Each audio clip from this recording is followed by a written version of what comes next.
Christine Métro, bonjour. Bonjour. Merci d'être sur Radio Lac ce matin. Il y a exactement un mois, vous terminiez 7e de votre première route du Rhum. Un mois après, qu'est-ce que vous en retenez ? J'en retiens le positif et puis ce qui reste aussi à travailler. On a eu le temps de débriefer avec mon équipe et puis ça permet de se projeter un peu sur la suite de la préparation pour l'année prochaine. Qu'est-ce qui reste à travailler quand on a fait 7e pour le premier route du Rhum ? C'est wouh ! Ouais, c'est un bon résultat. Après, voilà, il y a eu 6 concurrents qui ont terminé devant, donc ça donne envie de progresser encore pour pouvoir plus matcher avec eux. Vous avez appris quoi sur vous-même sur une course comme celle-ci ? Parce que là, vous rentriez dans une nouvelle dimension, j'ai envie de dire. Oui,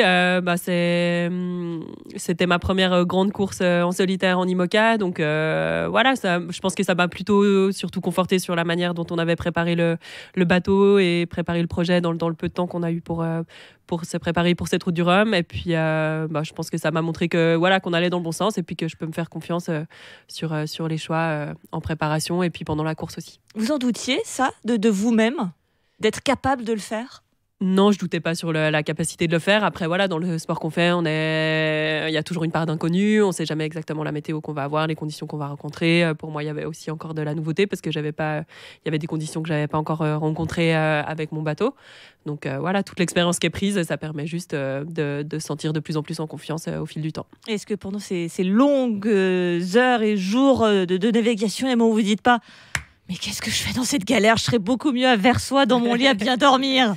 Oui, c'est sûr que ça peut arriver, mais après la route du Rhum, c'est une course qui est quand même relativement courte, c'est une 12aine de jours, donc c'est bien intense, rythmé, donc on n'a pas beaucoup de temps non plus pour penser à d'autres choses. Et justement, j'allais venir, on sait, j'ai un métier où je dors assez peu, je vous l'avoue, mais je me mets à votre place, cette privation de sommeil, on sait ce que ça entraîne aussi dans ses réflexes, etc. Ça vous arrivait et vous avez réussi à le dompter, parce que j'imagine que c'est un des plus gros problèmes.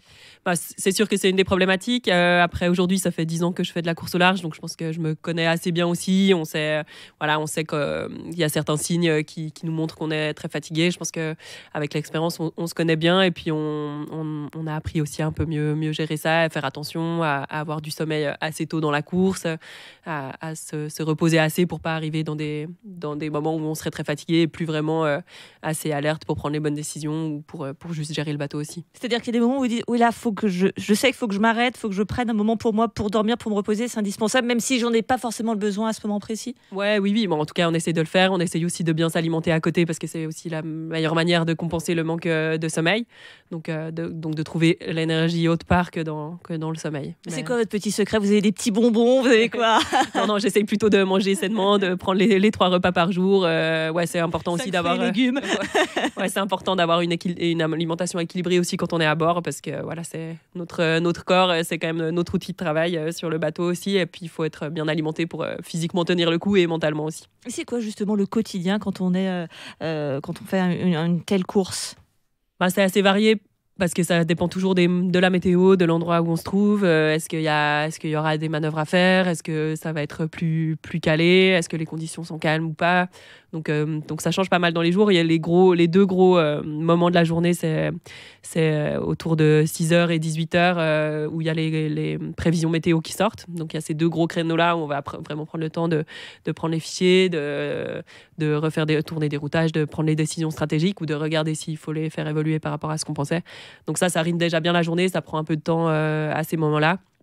Et puis après, c'est juste se nourrir à peu près aux heures des repas, faire marcher le bateau, faire les changements de voile qu'il y a à faire les manœuvres qu'il y a à faire. Donc la journée elle est assez vite remplie. Et en plus, là-dedans, on essaye de caler quelques phases de repos aussi. Vous le disiez, les décisions stratégiques, parce que la course au large, ce n'est finalement pas que, et je mets beaucoup de guillemets, monter la grand voile, etc., mais c'est aussi choisir une route, choisir de changer la route que l'on avait choisie au départ. C'est beaucoup de stratégie également, ça. Oui, pour moi, c'est presque l'enjeu principal. C'est vraiment la stratégie. On peut faire aller vite le bateau, mais si on va pas au bon endroit, ça va pas marcher. Donc, c'est vraiment le fait d'aller au bon endroit. Je pense que c'est vraiment ça qui permet le plus de gains par rapport aux concurrents. Donc, il y a pas mal c'est un peu comme une partie d'échecs où on va essayer de au mieux utiliser les informations et puis les outils qu'on a à bord. Et vous avez été particulièrement stratège, puisque je disais, vous avez fini 7e de cette route du Rhum. Et vous avez fini, alors, on adore Alain Drourat sur Radio Lac, mais vous lui avez quand même mis une petite claque. Girl power.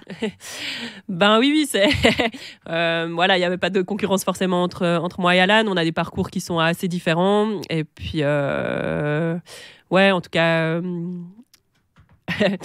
moi, je suis contente de ma course. Et puis, je pense que... On se dit quand même, voilà. mis à part Alan Roy, mais de se dire qu'une femme, parce que souvent on nous dit, voilà, la différence physique, etc., font que c'est plutôt des métiers d'hommes. Enfin, vous connaissez le discours.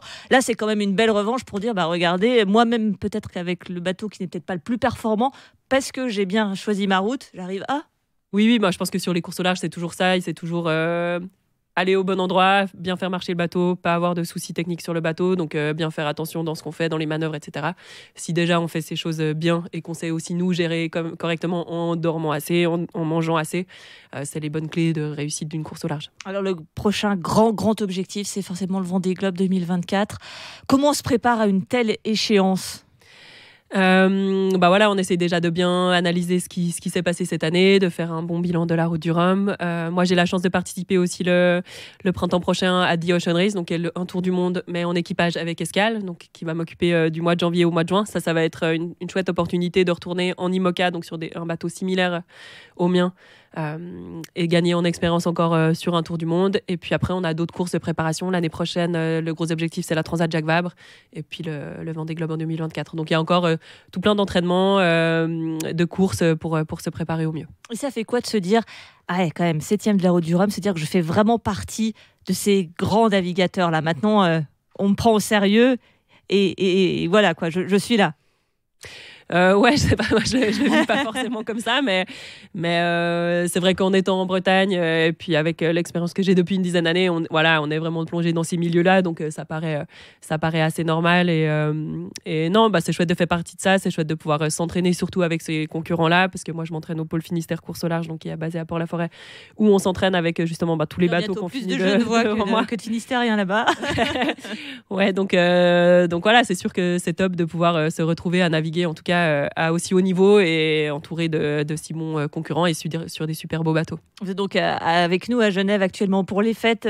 On a quand même besoin de se ressourcer, même quand on va si loin, de remanger un bon gratin de cardon pour Noël.